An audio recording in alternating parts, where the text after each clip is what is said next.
What up, YouTube? I'm gonna have 2 contest responses hopefully tonight. So 3 videos in one day. Everybody loses. This one's for Eastern CT Sports Cards. I'll leave the link below to said contest. He just wants you to know it's a 300 sub contest. He's hit the magical number 300. So first, congratulations to that. He wants to know how you got into sports cards. And I'm going to do what Tom just did, for those who watched Tom's video, and sort of go over my path, my timeline, if you will, of getting into cards and ups, downs, all arounds, the journey that I went on. Like I've mentioned this before, and I think a couple videos. I don't know if there's contests previous to this that are similar. That I used to go Pomida, my mom. Should have been 86-ish. Topps football. That's the first stuff I remember buying when I was 6 years old. I remember her buying, I don't know if it was 25 or 35 cents a pack. Unfortunately, my brother bought some, or we'd buy some for my brother who was 3 at the time. And to differentiate from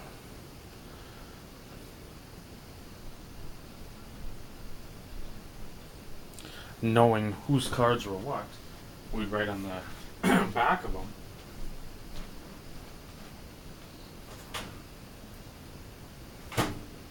our names. So I know I used to have a Jerry Rice rookie, but it had my brother's name on the back. And it wasn't just small, it was basically across the whole back. Because again, back then, being in northern Minnesota, you didn't have outlets like you did Chicago or some of the major metro areas. Well, how valuable cards were, and again, there was 86 Rice was a rookie, so you really didn't know about him, period. And started off that way. I must not have liked football too much, or stuck with cards, because I don't have any 87 Topps football. I didn't have much of anything for 87 Topps baseball. 88 I had a ton of baseball. I fluctuated between Mask, Mobile Arm Strike Command. It was basically a rip-off of the Transformers, but I like these ones better. Still would like to pick some up. Jackhammer was my favorite. The black Suburban. And then but I'd go between that, I'd go with Ninja Turtles, I'd do some cards. 89, don't remember much. 90, I think, was when I got really back into cards. With Pro Set Football, we went down to, my dad and I, my brother, we went to a Vikings game. My other brother down in White Bear. I was down Minneapolis at the time. We bought some Pro Set packs that were Micah, you may remember this. Josh, BB Express, if you watch, you may remember this. There's that Twins Museum, and it's basically just an old building right across the way, and I don't know if they tore that out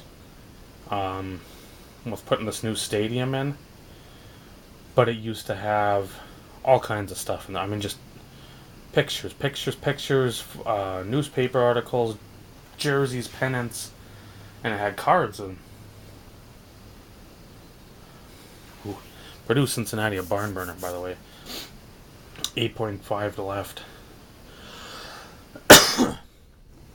But they had the Pro Set Series 290 football, and then we got packs of those, and that sort of rekindled my interest. Yes, Pro Set did. And so we got some of those. I don't even remember what I got, but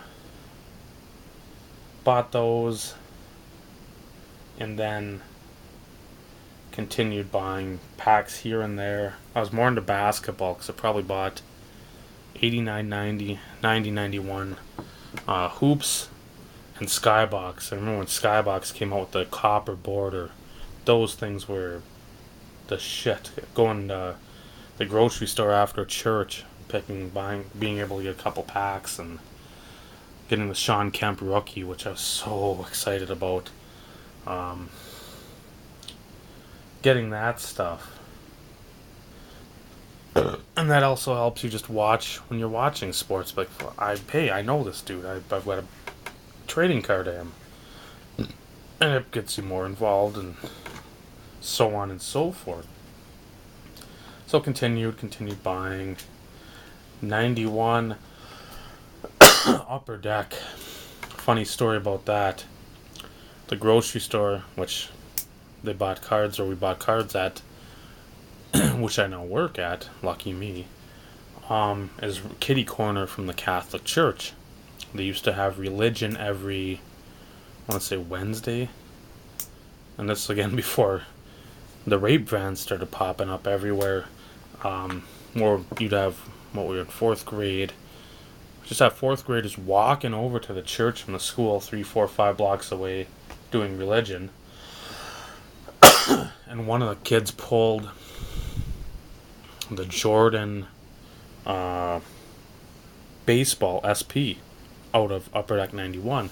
So I told on him, because I said, well, shit, they fucking are buying cards on time. I can't buy cards on school time. This sucks. So I told on him that. Went over like a wet fart in church. But yeah, back then, everybody collected cards. It wasn't like it is now where if you go to a Target or you go walking into a card shop and it's part of like a mall or whatever, and you get people looking at you like, what the hell are you doing in it? It's almost, I'm not going to say it's as bad as going into a porn store, but we're a couple rungs below on that ladder. And I don't care, whatever.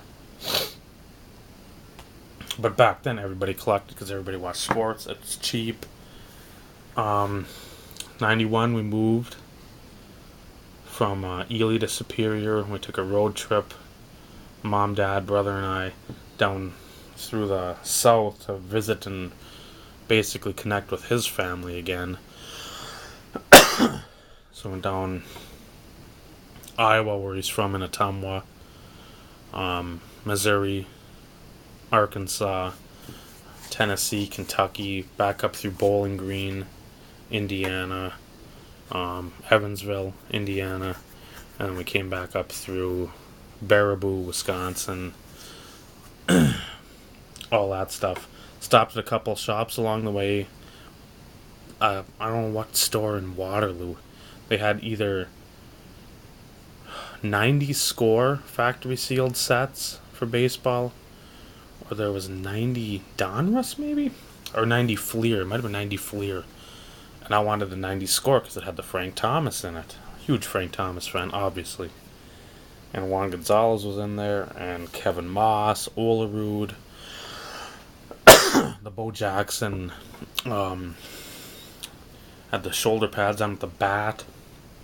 So got that. Busted some packs over at a card shop. I don't know, must have been somewhere in Missouri, maybe. Had to have been Missouri.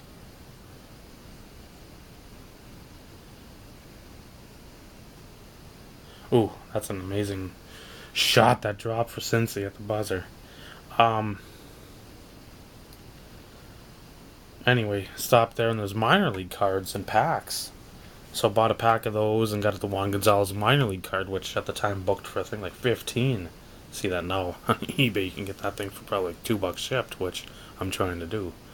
But came back, we moved to Superior. Really didn't know anyone there, just because mom and dad were trying to finish up school. It came to surprises me that we were moving, and they said, "Oh yeah, we're moving. We told you." I think I remember being 11 years old. I think I remember that. So there's a shop. Luckily, we lived next door to a kid my brother's age.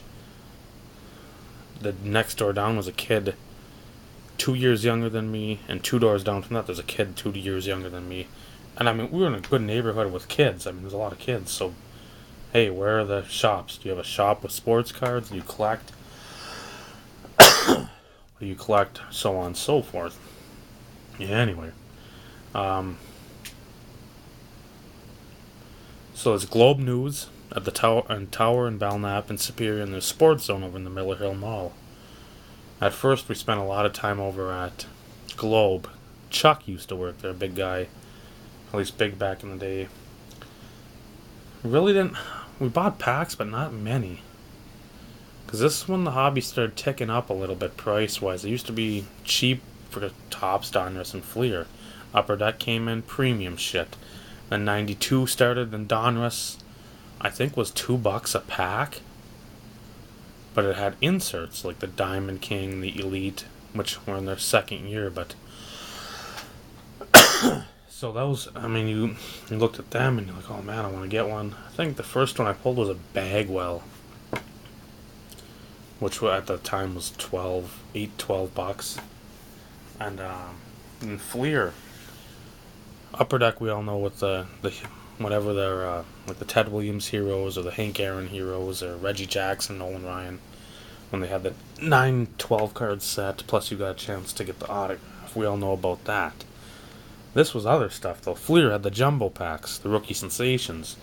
People were just fucking flying through those packs, and these packs weren't cheap at all. They were going for $18-20 a pack, which was, again, at the time, absolutely unheard of.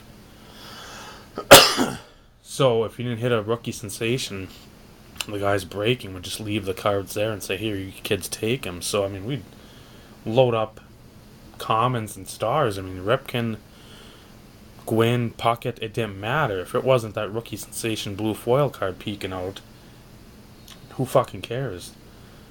I got one. Who was it? A Mariners pitcher. Rich DePaula, maybe?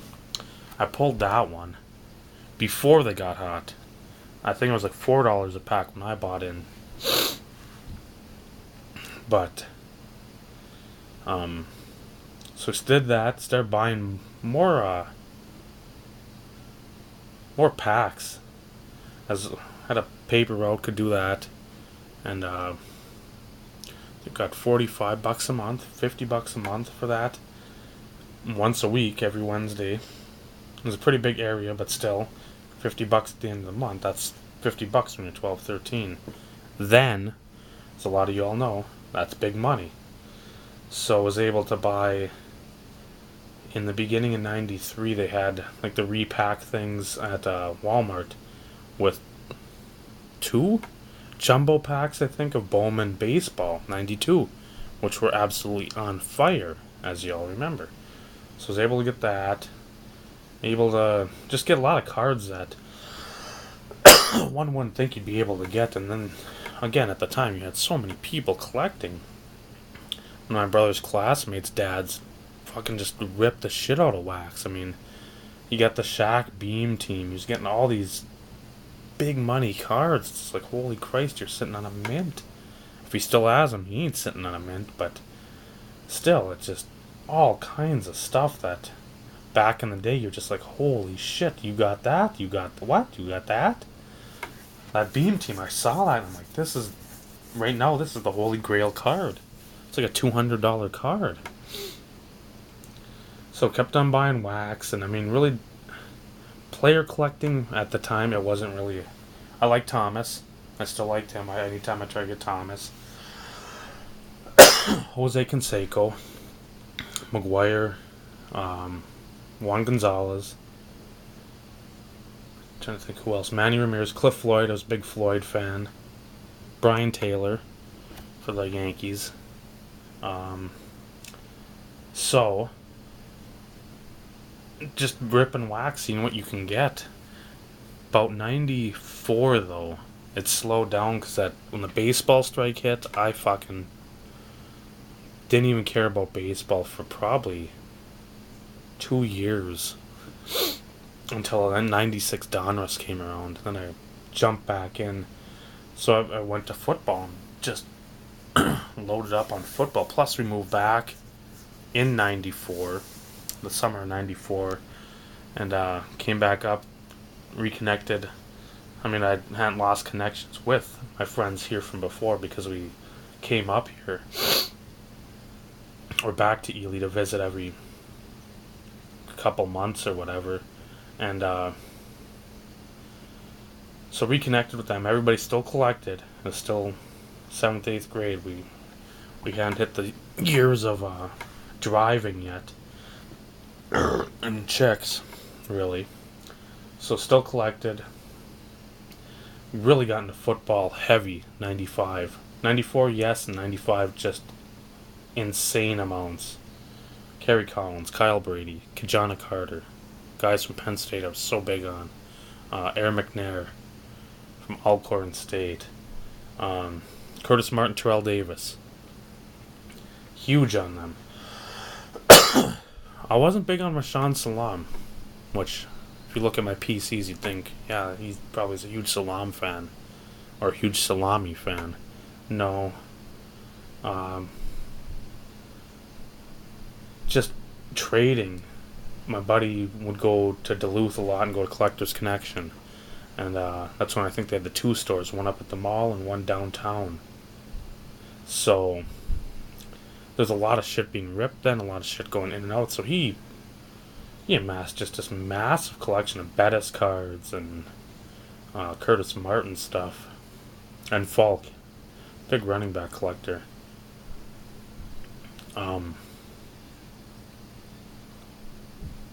96, same thing. 97, into baseball more. 98, internet, Beckett message boards, eBay, all that. Natron Means by this time and Brett Favre were my 2 main collections. And I had sold off, I think, after the Packers won, because I was able to get from the shop down in Virginia, Minnesota, the Sports Zone there. I was able to get either great trade deals or straight up cash, because Favre shit would, even being in Vikings territory, Favre shit sold. I mean, there was the Sports Zone and there's another place over by Chestnut Street, and they had a lot of stuff, but there's a lot of overpriced stuff, but you could find a lot of your, like, Score Summit. That used to be a big quote-unquote premium brand for football. You couldn't find that anywhere, but they had a bunch of singles, so if you wanted to pay near book just to get the card, you'd pay it there, and that's what a lot of us did. But card shows, there weren't many. I think the first one I'd ever been to was 98 or 99 in Virginia. Because again, this is just, you didn't hear about it. We had, I think, one in Ely, just because one of the Youth for Christ pastor type dudes was a collector of cards, and he knew all of us collected, so we had one in the basement of the church one time, which was pretty cool. It was fun just to have it.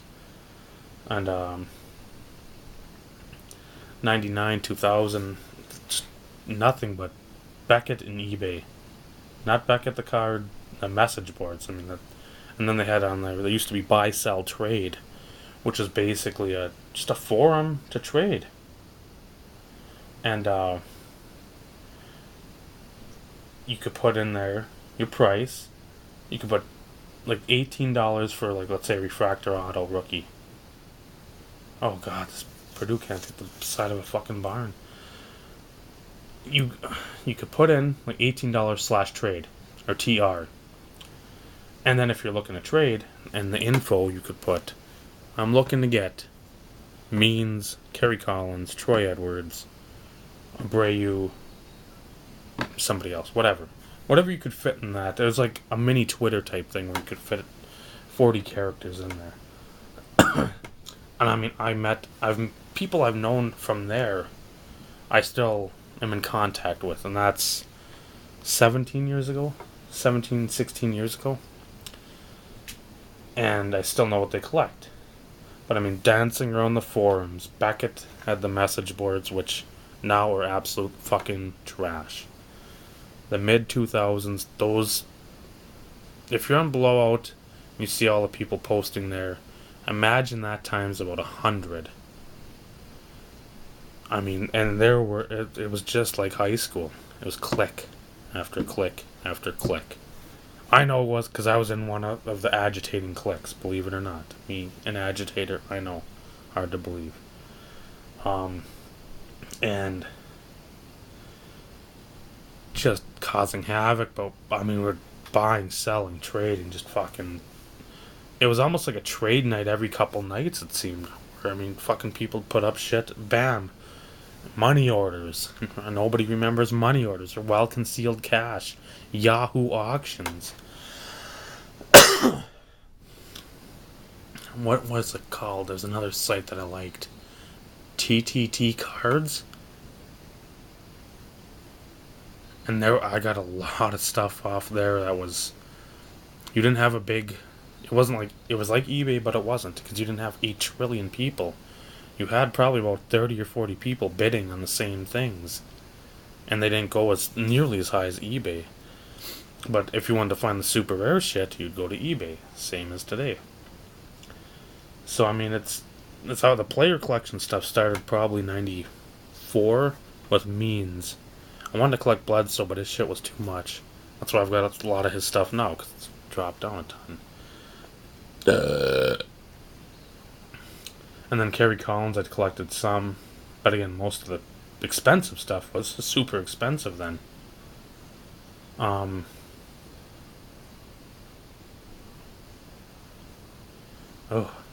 Purdue's gonna fucking piss it away.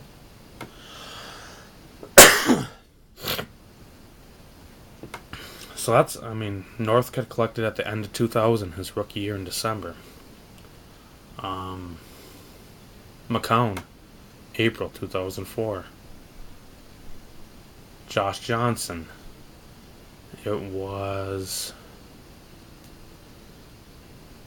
April 2008, started collecting him.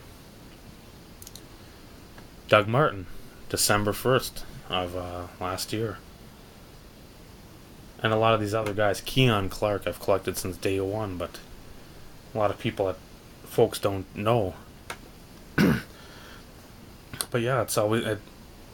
I helped the guy that just moved out to Seattle. When was it? End of October. Helped him sell a bunch of stuff or get him started on eBay so he could figure out like a basic template. Here's this, and this. Here's how you upload your picture. Here's this. Just simple stuff like that. And he sold a ton of stuff that way. So I helped him out in that regard. And I don't know. It's just been. There's been highs. There's been a lot of lows where it's just. A lot of the time, if I could do it over again, I don't even know if I'd collect. Just seeing how much shit or how much money I spend. But I know it. It's better than going to the bar. It's better than fucking boozing all the time. It's better than burning through pack after pack of cigarettes or any other illegal activity or situation. I'd probably have a better collecting habit. Instead of collecting my commons, I'd probably collect Hall of Fame type caliber players instead of the new rookie. Because I remember a lot of shit that people dropped a lot of money on that.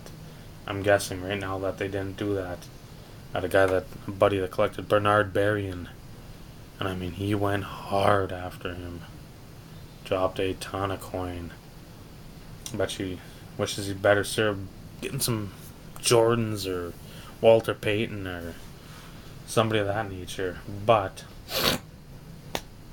anyway, and now this is where I sit, player collector, and that's what people know me as.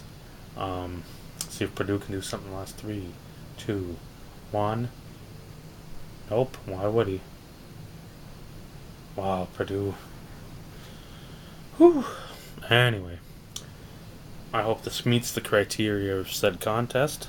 I do not apologize that it's a 25-minute video.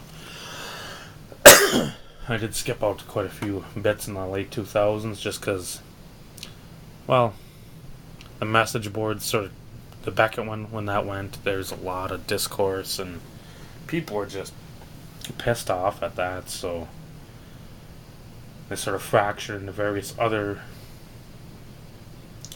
boards now, and I don't know.